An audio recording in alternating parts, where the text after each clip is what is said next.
तो चिल्ड्रन, पिछले लेक्चर में हमने इलेक्ट्रिक फील्ड के बारे में पढ़ा था। इस लेक्चर में हम इलेक्ट्रिक फील्ड के कुछ न्यूमेरिकल्स करेंगे और अपने बेसिक्स को स्ट्रॉन्ग करेंगे। तो क्वेश्चन ऐसा है कि ये एक चार्ज है, इसकी वैल्यू है 3 माइक्रोकूलम।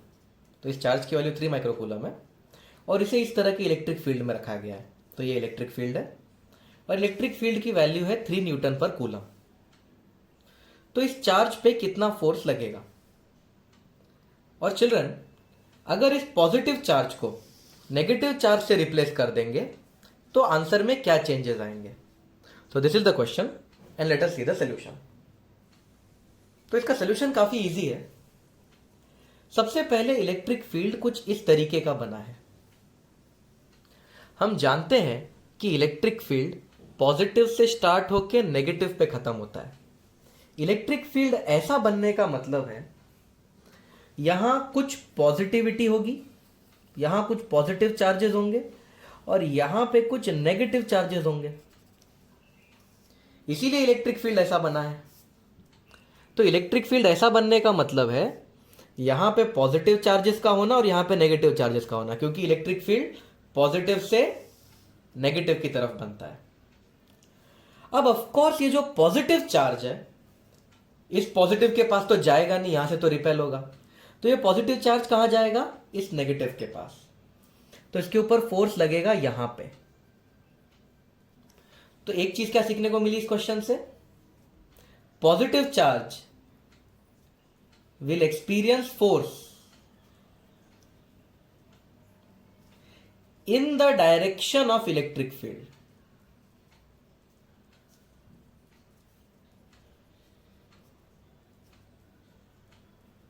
यानी ये जो पॉजिटिव चार्ज है, अगर इलेक्ट्रिक फील्ड का डायरेक्शन ये है तो इस पॉजिटिव चार्ज के ऊपर फोर्स भी इसी डायरेक्शन में लगेगा। तो इलेक्ट्रिक फील्ड का डायरेक्शन और पॉजिटिव चार्ज पे लगने वाले फोर्स का डायरेक्शन सेम है। और ये फोर्स कितना होगा?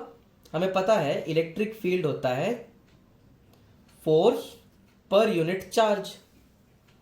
इलेक्ट्रिक फील्ड दिया है 3 न्यूटन पर कूलम। फोर्स हमें ढूंढना है और चार्ज है 3 माइक्रोकूलम। माइक्रो मतलब 10 टू द पावर -6। देयरफॉर कितना फोर्स लगेगा? 9 into 10 to the power -6 newton. इतना फोर्स लगेगा। अब क्वेश्चन में पूछा है अगर ये नेगेटिव चार्ज होता तो आंसर में क्या चेंज होते हैं? तो देखते हैं। चलिए, अगर मैं नेगेटिव चार्ज बना दूं तो नेगेटिव चार्ज इस नेगेटिव के पास तो जाएगा नहीं, नेगेटिव यहां से रिपेल होगा। नेगेटिव चार्ज इस पॉजिटिव के पास जाएगा तो इसके ऊपर फोर्स यहां पे लगेगा।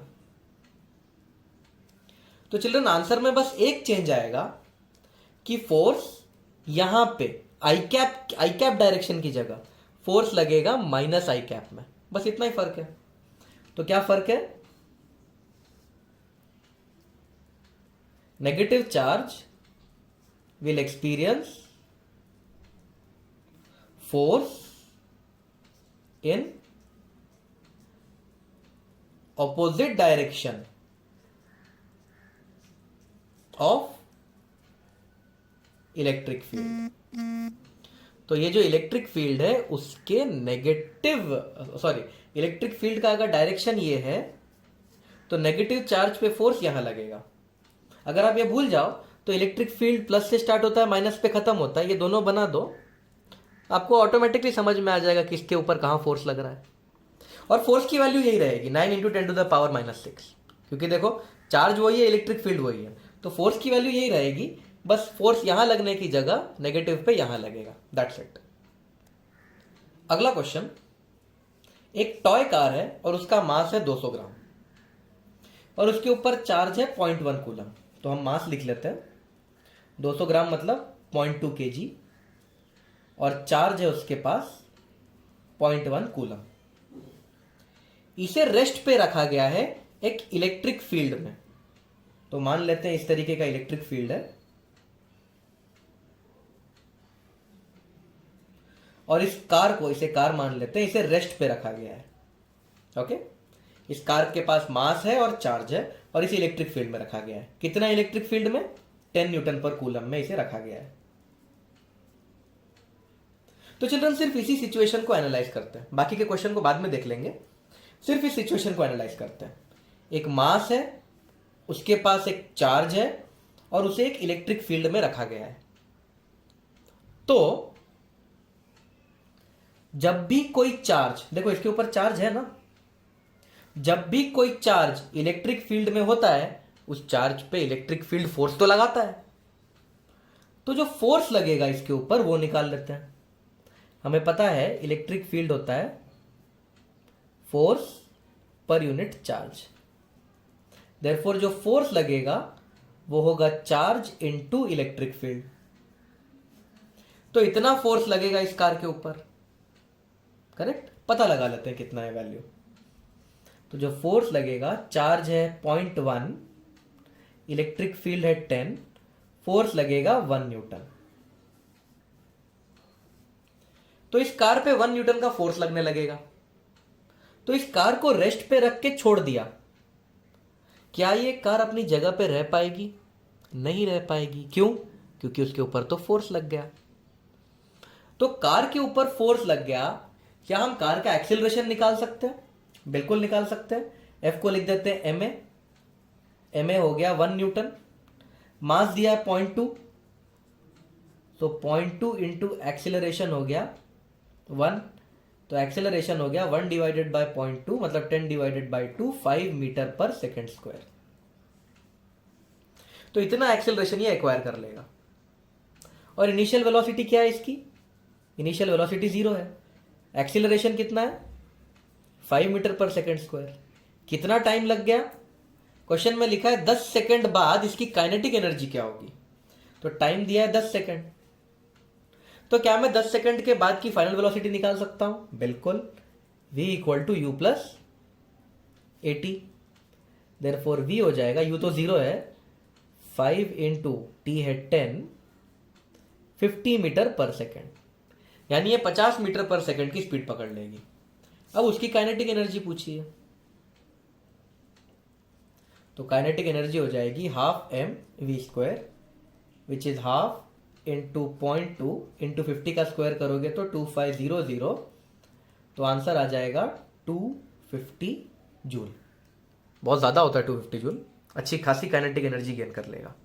तो क्वेश्चन एक बार फिर से एक्सप्लेन करता हूँ। कार था, कार को रेस्ट पे रखा और छोड़ दिया। क्योंकि इलेक्ट्रिक फील्ड है और चार्ज है तो रेस्ट पे रहेगा नहीं, क्योंकि फोर्स लगेगा। फोर्स मिल गया तो एक्सेलरेशन मिल गया, एक्सेलरेशन मिल गया तो 10 सेकंड बाद की वेलोसिटी मिल गई, और 10 सेकंड बाद की वेलोसिटी मिल गई तो 10 सेकंड बाद की काइनेटिक एनर्जी मिल गई। नेक्स्ट क्वेश्चन, एक पेंडुलम है, उसका लेंथ 1 मीटर है और उस पे जो बॉब लगा है उसका मास 2 किलो है और उस बॉब के ऊपर चार्ज है 0.2 कूलम। कितना एंगल बनाएगा? What is the angle between the pendulum from the vertical if an electric field of 100 Newton per coulomb is introduced in horizontal direction? तो चिल्ड्रन ये पेंडुलम है, इस तरीके से ये पेंडुलम है। यहां पे इस पेंडुलम के बॉब के पास चार्ज दिया है 0.2 कूलम, चार्ज की वैल्यू पता है और उस पेंडुलम का मास पता है, मास है 2 kg। तो इस तरह से आराम से लटका हुआ था, लेकिन सडनली क्या हुआ, इलेक्ट्रिक फील्ड ऑफ 100 न्यूटन पर कूलम इंट्रोड्यूस किया गया हॉरिजॉन्टल डायरेक्शन में। मतलब इस तरीके का एक इलेक्ट्रिक फील्ड इंट्रोड्यूस हो गया। 100 न्यूटन पर कूलम का इलेक्ट्रिक फील्ड इंट्रोड्यूस हो गया। तो चिल्ड्रन, अगर इलेक्ट्रिक फील्ड ऐसा इंट्रोड्यूस हुआ है और इसके पास चार्ज है और ये चार्ज पॉजिटिव है +2 माइक्रो कूलम, तो इसके ऊपर एक फोर्स भी लगेगा। और पॉजिटिव चार्ज पे किस डायरेक्शन में फोर्स लगता है? इलेक्ट्रिक फील्ड के डायरेक्शन में। तो इस बॉब के ऊपर इस डायरेक्शन में फोर्स लगेगा।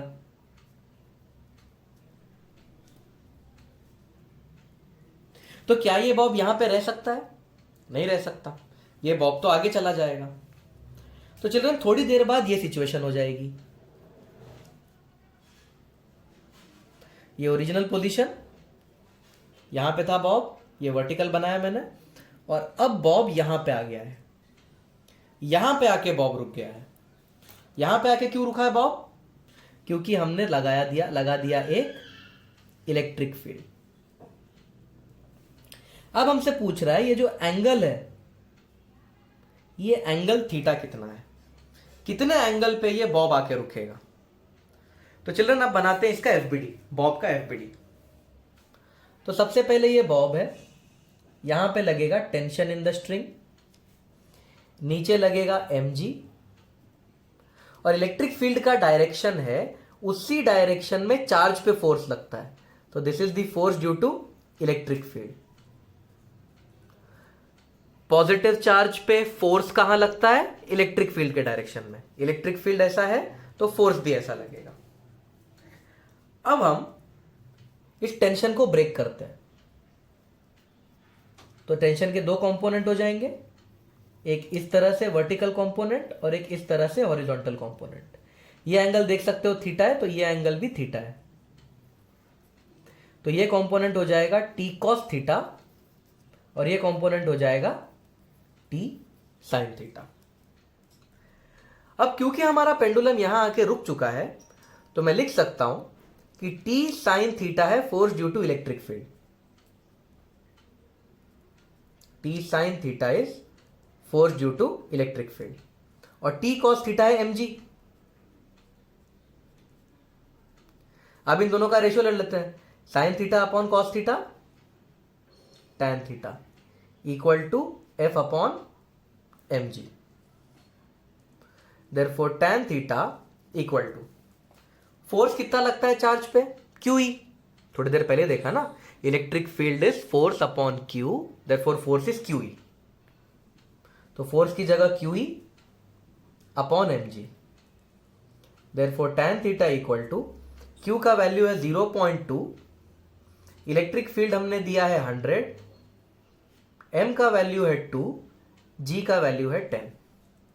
देयरफॉर टैन थीटा की वैल्यू आ जाएगी 1, ये भी 20 नीचे भी 20, देयरफॉर थीटा की वैल्यू आ जाएगी 45 डिग्री।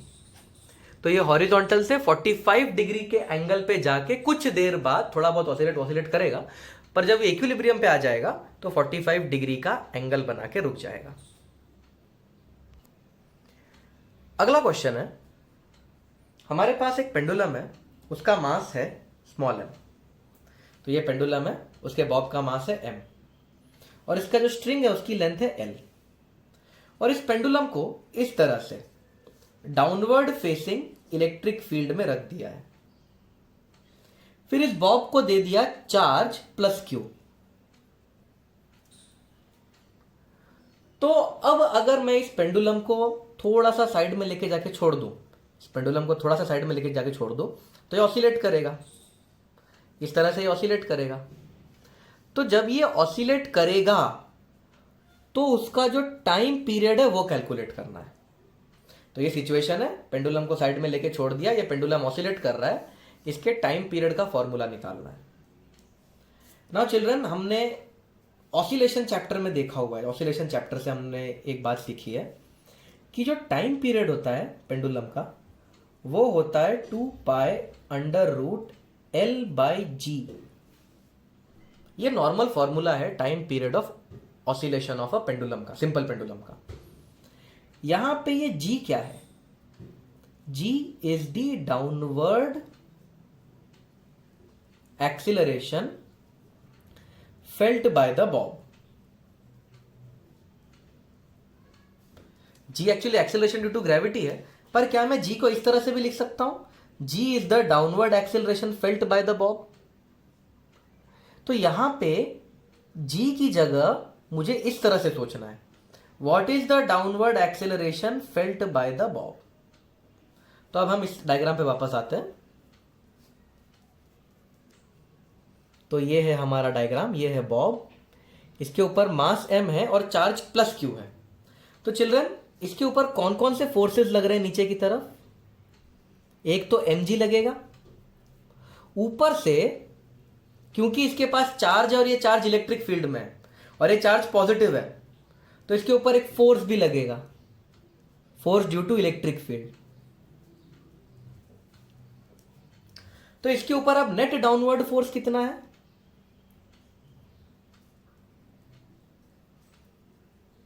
इसके ऊपर डाउनवर्ड फोर्स है mg plus force due to electric field. तो इसके ऊपर जो डाउनवर्ड फोर्स है वो हो जाएगा mg प्लस फोर्स को हम लिख सकते हैं QE, और ये जो नेट डाउनवर्ड फोर्स है उसको ऐसा लिख सकते हैं m into acceleration in downward direction. जो डाउनवर्ड फोर्स है उसको ऐसा लिख सकते हैं ना, mass into acceleration in downward direction. Therefore what is the acceleration in downward direction? इस m को नीचे लेके जाओ तो ये कट जाएगा, ये बनेगा g plus QE upon m। This is the acceleration that it is facing in downward direction. तो अब जो टाइम पीरियड का फॉर्मूला है वो ये हो जाएगा t equal to 2 pi under root l by what is the acceleration in downward direction. अब सिर्फ g एक्सीलरेशन नहीं है नीचे, g के साथ QE बाय m भी है, तो इसका जो टाइम पीरियड है वो ये हो जाएगा।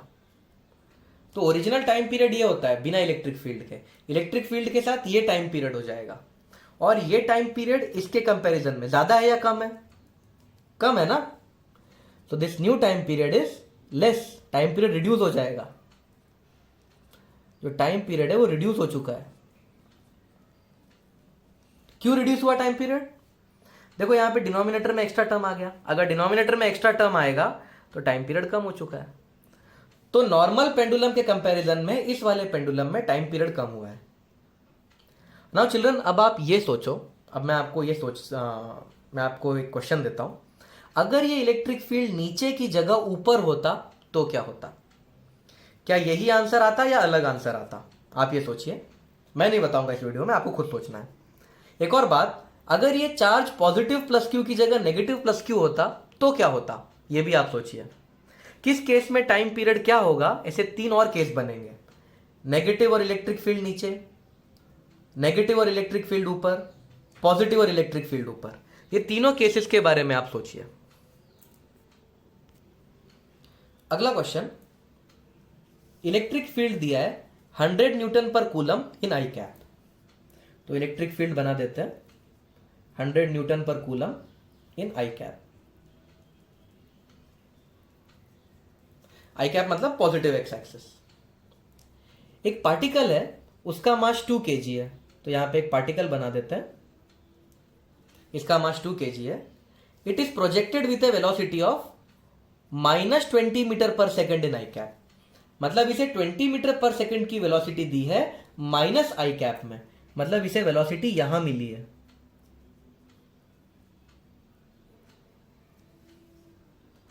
अब इस पार्टिकल का मास हमें पता है 2 kg, लिख देता हूं यहां पे, मास 2 kg है इस पार्टिकल का, और इसके पास चार्ज भी है। If the particle has charge 0.01 coulomb,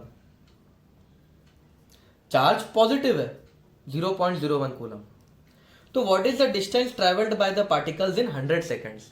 तो 100 सेकेंड में ये कितना डिस्टेंस ट्रेवल करेगा ये हमें पता लगाना है।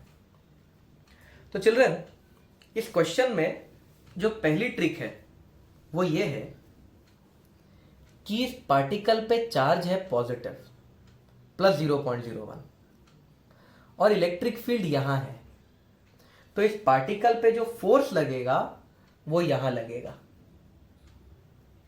This is the force on the particle, क्योंकि अगर चार्ज पॉजिटिव होता है तो फोर्स इलेक्ट्रिक फील्ड के डायरेक्शन में लगता है, इलेक्ट्रिक फील्ड इधर है तो फोर्स भी इधर लगेगा। तो पता लगाते हैं ये फोर्स कितना है। हमें पता है force on particle is F equal to QE, therefore F equal to charge है इसका 0.01 और इलेक्ट्रिक फील्ड है 100, तो इसके ऊपर 1 न्यूटन का फोर्स लगेगा। अब फोर्स पता है तो एक्सेलरेशन भी पता चल जाएगा इस चार्ज का। तो MA, F की जगह मैंने MA लिखा है, इज 1, मास भी पता है 2 kg, तो जो एक्सेलरेशन लगेगा वो 0.5 मीटर पर सेकेंड स्क्वायर लगेगा इस डायरेक्शन में, जहां फोर्स वही एक्सेलरेशन। तो चिल्ड्रन, लेकिन वेलोसिटी तो यहां है पीछे की तरफ, एक्सेलरेशन आगे की तरफ है, तो क्या ये पार्टिकल का स्पीड बढ़ेगा या कम होगा? ऑफ कोर्स कम होगा, क्योंकि फोर्स इधर है, वेलोसिटी इधर है, तो ये पार्टिकल यहां जाएगा पर धीरे धीरे स्लो होके रुक जाएगा और फिर रुकने के बाद फिर रिटर्न आएगा। तो अगर ये पॉइंट क्लियर नहीं तो प्रॉब्लम हो जाएगी आपको। देखो फोर्स इधर है आई कैप में, वेलोसिटी हमने यहां दे दी है माइनस आई कैप में, तो ये यहां जाते जाते फास्ट नहीं होगा, यहां जाते जाते स्लो होगा, रुकेगा, फिर रिटर्न आएगा। तो चिल्ड्रन पहले तो हमें यह पता लगाना पड़ेगा कि कितनी देर बाद वो रुकेगा। So let us find time after which particle will stop.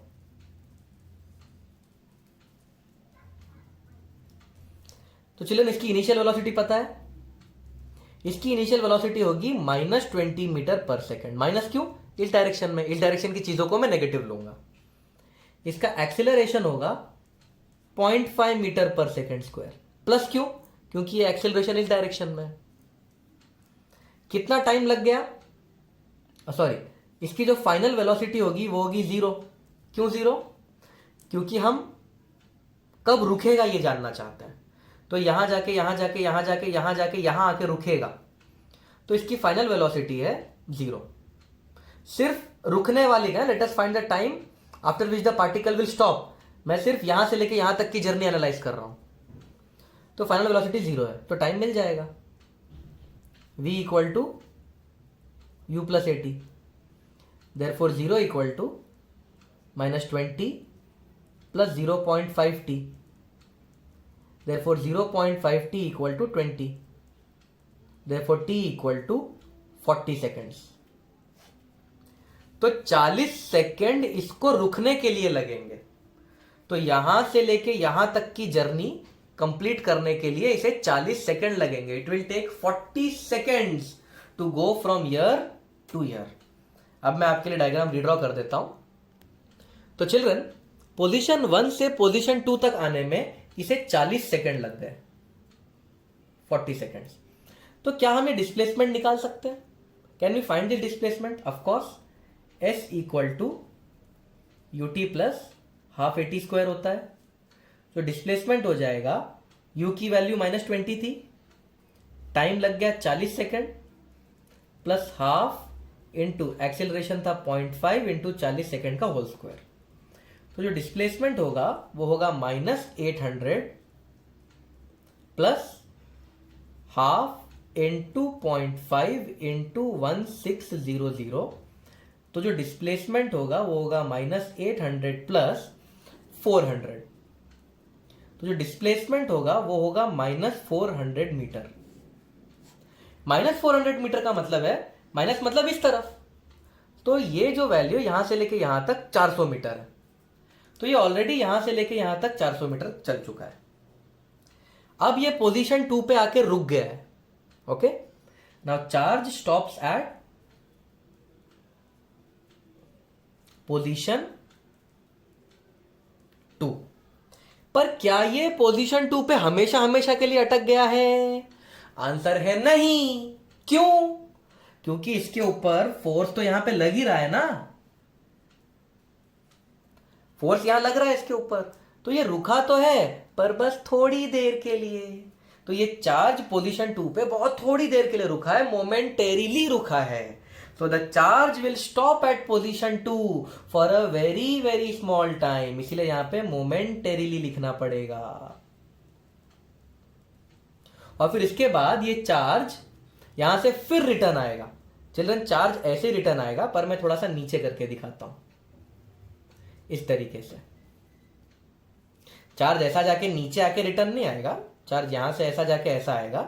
ये नीचे इसीलिए बनाया ताकि आपको साफ साफ दिखे क्या हो रहा है। तो अब चार्ज पोजीशन 2 से पोजीशन 3 पे जाएगा। तो हम 2 to 3 की जर्नी को एनालाइज करते हैं। पोजीशन 2 टू पोजीशन 3 की जर्नी एनालाइज करते हैं। इनिशियल वेलोसिटी क्या है? यहां पे तो चार्ज स्टार्टिंग में रुका हुआ है, तो u 0 है। क्वेश्चन में लिखा था टोटल टाइम 100 सेकेंड है, उसमें से 40 सेकेंड हो गए, तो यहां से यहां कितने बचे? 60 सेकेंड्स। टाइम 60 सेकेंड्स बचा। एक्सेलरेशन कितना लग रहा है इस डायरेक्शन में? 0.5 मीटर पर सेकेंड स्क्वायर। तो कितना डिस्प्लेसमेंट होगा? S equal to u t plus half a t square. जो डिस्प्लेसमेंट होगा UT तो गया, हाफ इंटू 0.5 इंटू 60 का स्क्वायर, तो ये हो जाएगा 3600 डिवाइड बाय 4, ये हो जाएगा 900 मीटर। तो स्टार्ट से यहां तक 400 मीटर चला और फिर यहां से यहां तक 900 मीटर चला। तो अगर टोटल डिस्टेंस पूछा है तो वो हो जाएगा 1300 मीटर। इतना डिस्टेंस चला।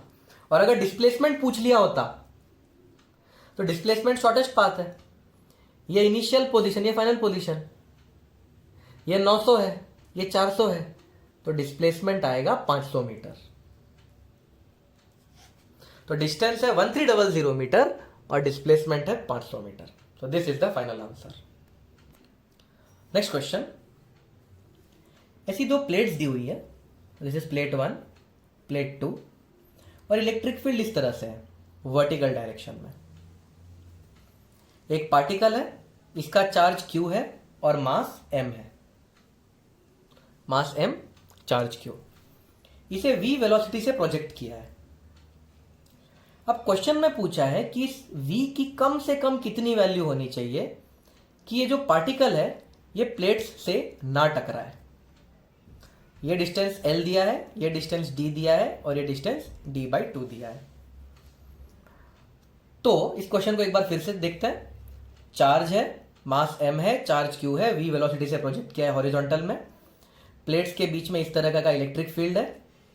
क्वेश्चन ये है कि इसकी वेलोसिटी कितनी होनी चाहिए कि ये प्लेट्स से ना टकराए। तो सबसे पहले तो ये समझना जरूरी है कि ये प्लेट से टकराएगा क्यों भाई। तो लेट अस सी, आखिर ये प्लेट से टकराएगा क्यों।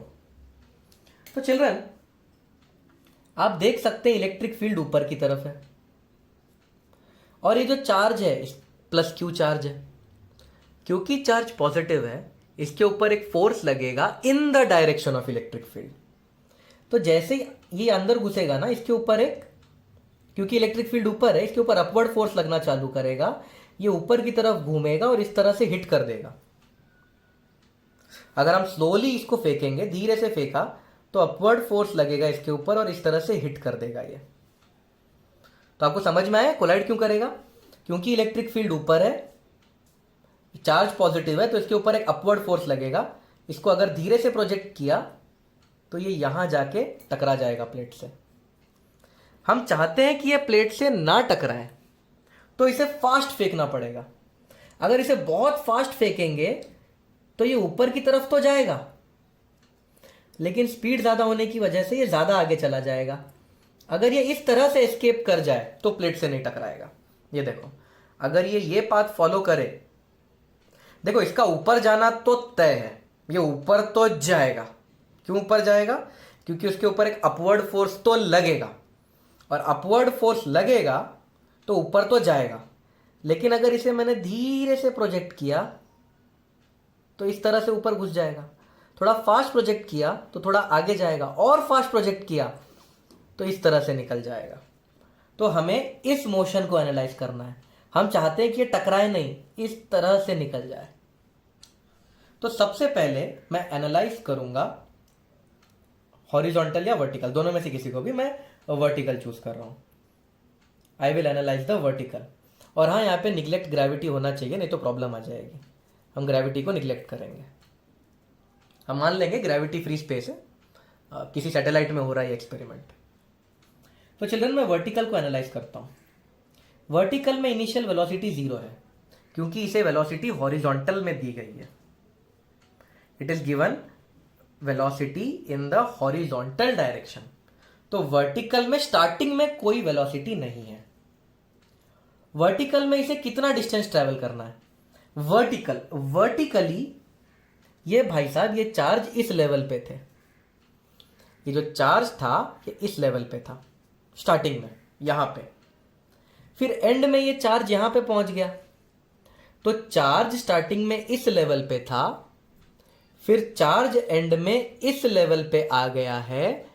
तो the charge was vertically at this point then the charge reached vertically this point, तो वर्टिकल में कितना डिस्प्लेसमेंट हुआ, d/2। वर्टिकली यहां पे था, यानी y एक्सिस में पहले यहां पे था, फिर y एक्सिस में ये यहां पे आ गया, तो d/2 ऊपर गया, तो वर्टिकल डिस्प्लेसमेंट है d/2।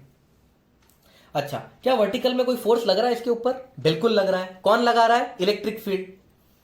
तो जो फोर्स इसके ऊपर लग रहा है वर्टिकल में, वो है QE। फोर्स को मैं लिख सकता हूं ma। तो जो एक्सीलरेशन ये फील कर रहा है वर्टिकल में, वो है QE/m। अब मेरे पास इनिशियल वेलोसिटी है, डिस्प्लेसमेंट है, एक्सीलरेशन है, क्या मैं टाइम निकाल सकता हूं? बिल्कुल। S = ut plus half at²। s का वैल्यू है d/2, ut तो गया, हाफ इंटू एक्सेलरेशन का वैल्यू है QE/m, टाइम है t²। तो ये 2 से ये 2 कट जाएगा, तो जो टाइम लगेगा वो होगा √md/QE। md/QE इतना टाइम लगेगा इसे यहां से यहां तक आने में। अब हम हॉरिजॉन्टल को एनालाइज करते हैं। हॉरिजॉन्टली इसे कितना डिस्टेंस ट्रेवल करना है? हॉरिजॉन्टली इसे यहां से यहां तक आना है, तो हॉरिजॉन्टली जो डिस्टेंस ट्रेवल करना है वो L है। कितना टाइम है उसके पास? √md/QE इतना टाइम है उसके पास। हॉरिजॉन्टल में कोई एक्सेलरेशन है क्या? नहीं। क्यों? क्योंकि हॉरिजॉन्टल डायरेक्शन में फोर्स कौन लगा रहा है भाई? कोई नहीं। कोई नहीं है हॉरिजॉन्टल में फोर्स लगाने वाला। जो भी फोर्स लग रहा है वो वर्टिकल में लग रहा है, क्योंकि इलेक्ट्रिक फील्ड वर्टिकल है। तो हॉरिजॉन्टल में कोई एक्सेलरेशन नहीं है। और हॉरिजॉन्टल में स्पीड कितनी दी हुई थी हमने?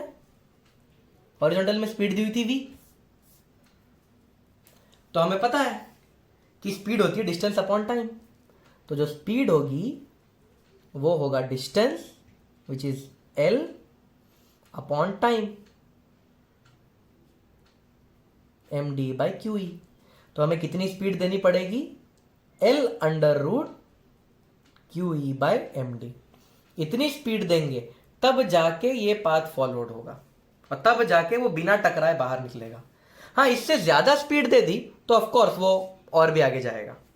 ज्यादा स्पीड दी तो ये हो जाएगा, देखो इस तरह से आगे जाएगा। ज्यादा स्पीड दी तो इस तरह से आगे जाएगा। So this is the velocity, minimum velocity that must be given so that the charge does not collide with the plates.